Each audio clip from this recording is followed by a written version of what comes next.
Mention कर रहा हूं। इस कंपनी की बोर्ड मीट है परसों मतलब थर्सडे को 8 सितंबर को यह कंपनी बायबैक पे विचार करने जा रही है।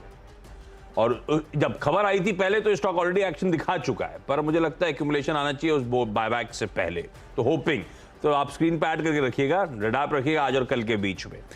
2100 वाला स्टॉक पिट के अभी भी 750, जबकि लोअर लेवल से रिकवर हो गया है, 750 के लेवल्स पर खड़ा हुआ है। और इसके पीछे रीजन है, इस क्वार्टर के नंबर्स खासे डिसअपॉइंटिंग थे, ध्यान रखिए तानला प्लेटफॉर्म्स के। पर उसके बाद कहा जा रहा था कि शायद मोमेंटम वापस टूल पकड़े, तो रखेंगे रडार पे। खैर वो अपनी फाइनेंशियल अपनी जगह, आज सिर्फ वो बायबैक से पहले का जो तड़का उसको और इंजॉय करने का मन, तो शायद होपिंग इन ग्रीन ट्रेड करेगा। तानला प्लेटफॉर्म्स रडार पे कंसर्न्स के बीच में प्रमोटर्स का बायबैक लाने का मन। ऐसे में इसका पीयर सेट जो थोड़ा सा ग्लोबल एक्सपोजर रखता है, रूट मोबाइल को स्क्रीन पर लेकर आइए। ये तानला को तो आउट परफॉर्म कर गया ऑफ लेट, लेकिन ये भी 2300-2400 वाला स्टॉक जो आज भी 1400 रुपए के लेवल्स पे ट्रेड करता हुआ, हालांकि 1000 तक गिरा था, वहां से इसने कुछ रिकवरी दिखाना शुरू भी कर दिया। अब रूट मोबाइल के लिए तानला अगर स्वीट स्पॉट में आना चाहती है तो रूट मोबाइल का बिजनेस तो ना सिर्फ इंडिया स्पेसिफिक जो तानला का है, रूट मोबाइल का बिजनेस अक्रॉस द ग्लोब है, कई सारी ज्योग्राफीज में एक्सपोजर है, तो इसको हमेशा तानला से ज्यादा प्रीमियम मिलता है, ये ध्यान रखिएगा। और इसका बिजनेस मार्जिन के लिहाज से भी तानला से बेहतर है इसी कारण से। पर इसमें मैंने कल परसों ही मेंशन करा था कि प्रमोटर ने माल छोड़ा है, तो ये ध्यान रखना है हमको। प्रमोटर्स की तरफ से एक सेलिंग आई, पर अब अपडेट रिपोर्ट सजेस्ट करती हैं कि शायद किसी एफआईआई ने वो प्रमोटर का चंक एब्जॉर्ब किया हुआ है। रूट मोबाइल को भी तानला के साथ साथ रडार पर रखते हैं। 3 हो गए, बताइए आपके अगले। अच्छा, मेरी तरफ से जो अगला नाम है वो सबका चहेता आईटीसी, जिसको मैंने आज शामिल किया है। आईटीसी नए हाइस पर पहुंच गया कल के सत्र में, और मतलब ये साल का ऊपरी स्तर है, लेकिन माना जा रहा है कि ये शायद जल्द ही अपने ऑल टाइम हाइस को भी शायद ब्रीच क्या ऑल टाइम हाइस के 330-40 के आसपास के, लेकिन मतलब वो स्लोली वहाँ पहुंचेगा तो टाइम तो ले ही सकता है। लेकिन अदरवाइज भी इसने एक स्टेडी मूव दिया है। पहले वो धीरे धीरे 300 के लेवल पार किए, फिर धीरे धीरे 300 से 328 329 पहुंच चुका। तो ये जो मोमेंटम है ये शायद उतना एग्रेसिव ना रहे, लेकिन स्लोली एंड स्टेडली ये अभी भी कंटिन्यू अच्छा है ऐसा मूव। हाँ, एटलीस्ट सब्सटेंस है, पीछे समय ले लेके चले, धीरे धीरे चलता है, लेकिन कोई ऐसी जल्दी नहीं है।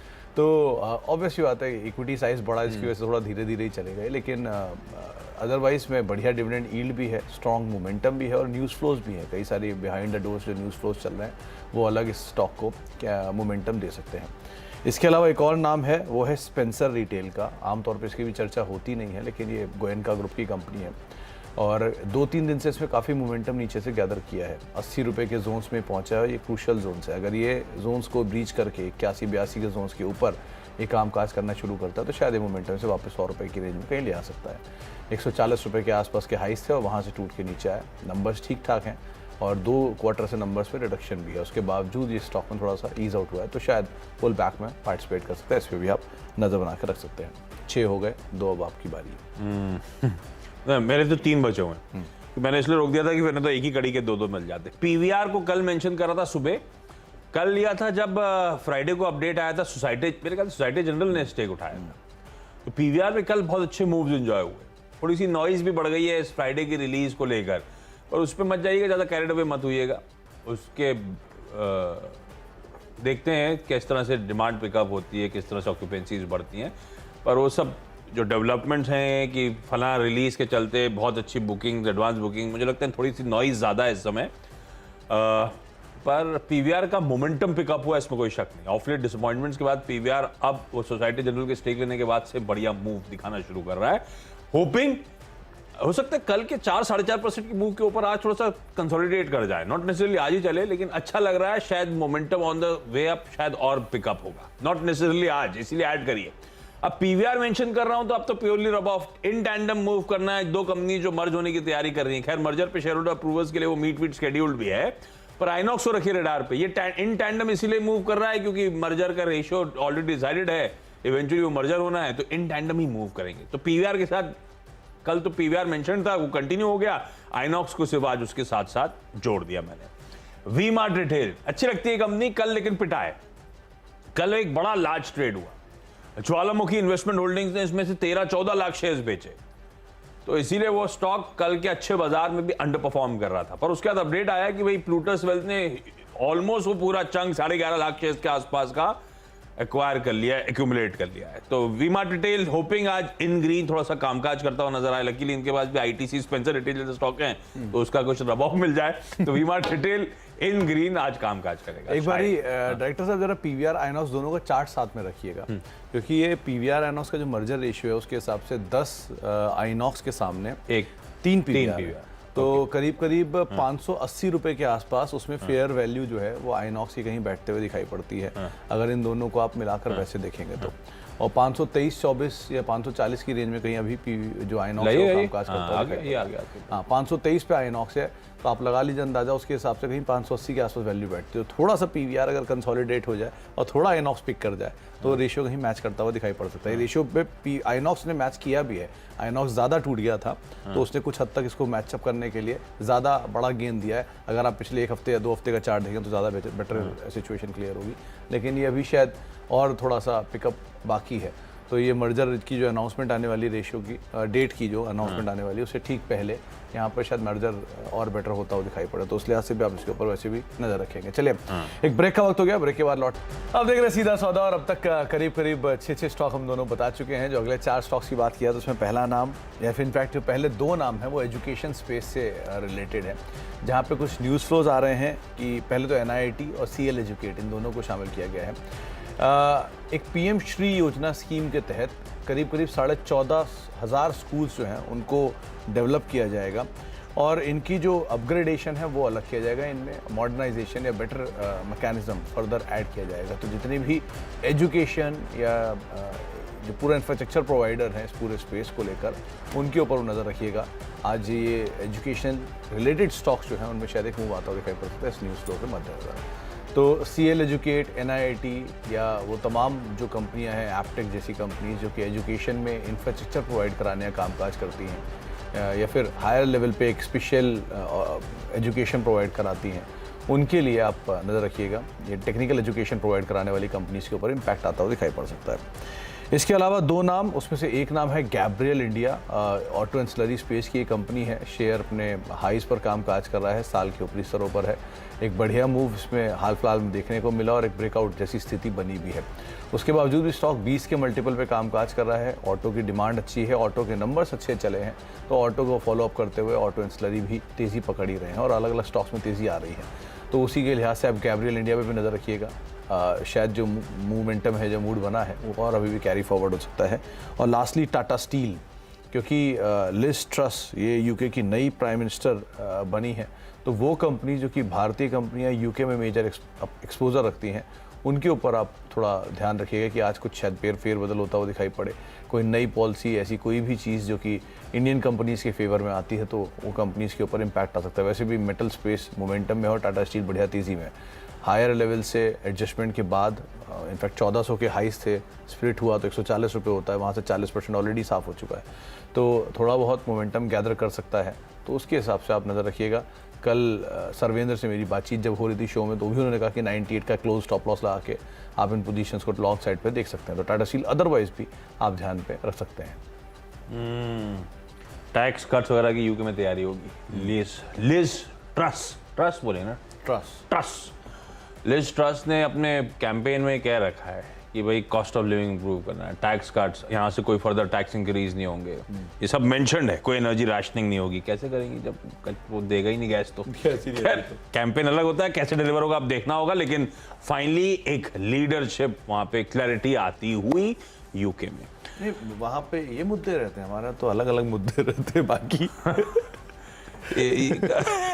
तो ये नहीं, तो आप अभी यहाँ पे तो कॉस्ट रहना वहना बड़ा मुश्किल, रोज स्ट्राइक्स, वहाँ पे डेज डिसाइडेड हैं कि मेट्रो की स्ट्राइक इस दिन, ये इस दिन, क्योंकि सब चाहते हैं वेज इंक्रीज करे जाएं, सरकार का पैसा नहीं, दिक्कतें हैं, रिसेशन में चली गई यूके सबसे पहले जानी दुनिया में रिसेशन में, उसके बाद यूरोजोन, उसके बाद यूएस की बात। ये 3 डेवलप्ड प्लेसेस जो सो कॉल्ड डेवलप्ड प्लेसेस हैं, इनकी बात लगनी है, और यूके सबसे खराब स्पॉट पे। और कितने साल देखें आप, वो ब्रेक्जिट से लेकर आज तक की क्या वहीं से सब कुछ डिरेल होता ही चला, और उनका किस्मत भी खराब। जैसे वो कंपनी एक्विजिशन करती है और एकदम से मंदी आ जाती है, गले में अटक गया, वैसे यूके के साथ ये डिरेल होता चला गया सब कुछ। ओरियन प्रो सॉल्यूशंस को रख रहा हूं, आमतौर पे चर्चा नहीं, लेकिन इसने कल एक एक्विजिशन करा। हेलो पेशेंट सॉल्यूशंस नाम की एक यूएस की स्टार्टअप को एक्वायर करा। इंटरेस्टिंग स्टार्टअप है। Hello patients health care billing और पेशेंट मैनेजमेंट सॉल्यूशंस प्रोवाइड करती है। अभी अभी शुरू हुआ है धंधा, क्योंकि 2 ही साल के फाइनेंशियल्स थे और बहुत तगड़ी ग्रोथ प्रोजेक्टरी में वो कंपनी, बेस बहुत छोटा था। $2.5 लाख में एक्विजिशन हुआ है। रख लेते हैं इसको रडार पे आज के ट्रेडिंग सेशन में।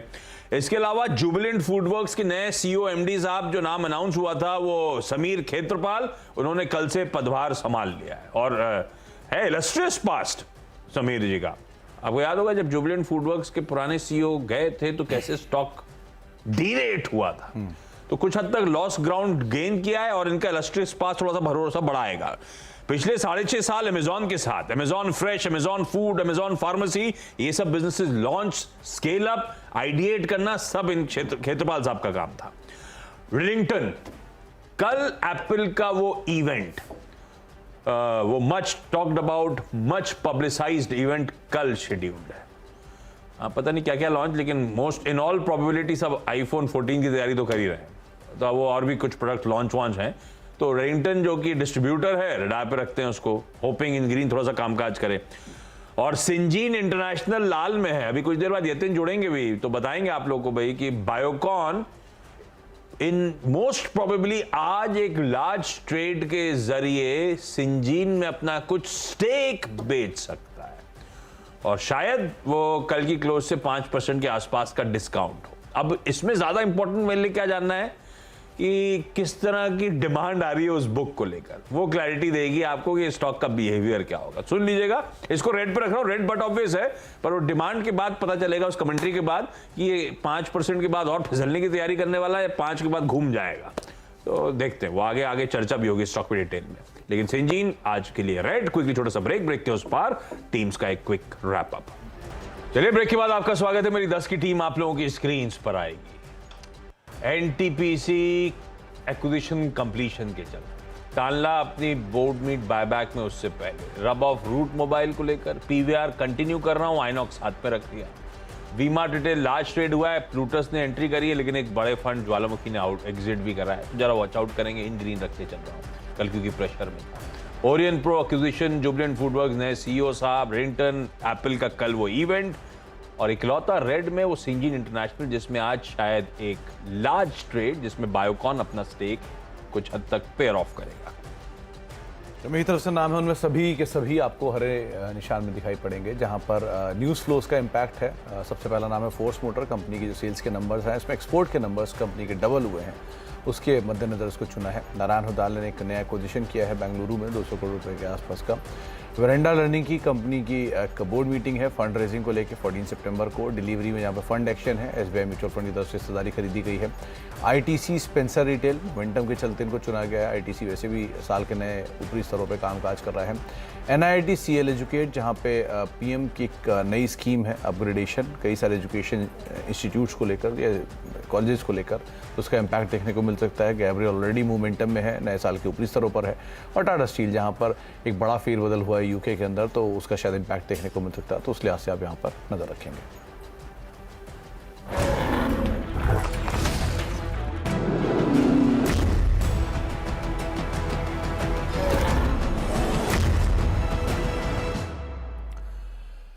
चलो, तो फिलहाल अब सीधा सौदा को ही समेटेंगे, लेकिन मुनाफे की तैयारी की शुरुआत करते हैं। आशीष हमारे साथ हैं ही, और उसके अलावा अब दिल्ली से वीरू भी मौजूद हैं। तो वीरू हमारे साथ आज, वीरू शायरी है आज? बिल्कुल है, और मंगलवार के दिन ना हो शायरी तो मजा नहीं आता। अमूमन एक बड़ा शुभ दिन होता है, आपको याद होगा, मंगलवार के दिन किसी भी दिन ना हो तो नहीं, मंगलवार को जरूरी है, मंगलवार और एक शुक्रवार को बेहद जरूरी है। बाकी कभी कभी दिमाग थक जाता है तो शायद उतनी अच्छी तुकबंदी नहीं बैठती। लेकिन हाँ, लेकिन एसजीएक्स निफ्टी देखिए जी, कविता में कुछ लिख के लाया था, कुछ और हो रहा है, लेकिन याद रखिएगा इट्स ट्यूसडे। हरा रंग डूबा हुआ था डाउ फ्यूचर्स में, सुबह सुबह एसजीएक्स निफ्टी हरे रंग में था, तो इसलिए मैंने 4 पंक्तियां लिखी थी कि फुफा कर रहे आंख मिचोली, फुफा कर रहे आंख मिचोली, बीच बीच में दे देते हैं गोली। कल अगर आप देखें फिर सेलिंग कर दी, इंडेक्स खरीदा, स्टॉक बाय किया, कैश में चल रहे थे। फूफा कर रहे आंख में चोली, बीच बीच में दे देते हैं गोली, 2 दिन से रक्षक हैं हमारे, चिचा हमारे बड़े ही प्यारे, फल मिलने की अब बारी है जजमान, जितना कंसोलिडेशन झेला है, हरे रंग में सब डूबा है, फिर मंगल की बेला है, फिर मंगल की बेला है। मेरा रुझान सकारात्मक। आशीष बढ़िया, सकारात्मक रुझान, अपफ्रंट क्लैरिटी आती हुई। और हाँ, ये एक अच्छा फूफा से एकदम से फूफा नहीं आया तो चिच्चा की याद नहीं लगी देगी वीरू की शायरी में कि चिच्चा संभाले, चिच्चा इतने दिन से थे नहीं। चिच्चा एक दिन लौटे। कल क्या हुआ, एफआईआई ने कैश में एटलीस्ट 800 करोड़ की सेलिंग करी, और चिच्चा यानी कि हमारे डीआई जो है 500-600 करोड़ रुपए के आसपास ही कैश में बाइंग थी, इसीलिए वो शायरी बहुत बढ़िया सी। लेकिन वीरू ने एक हिंट दे दिया है मार्केट्स का अप्रोच क्या रहने वाला है, उस पर डिटेल्ड कमेंट्री और उससे फेरिफेरल जो ग्लोबल क्यूज हैं सब पे आगे बातचीत। लेकिन शुरुआत इस वक्त की टॉप हेडलाइंस के साथ।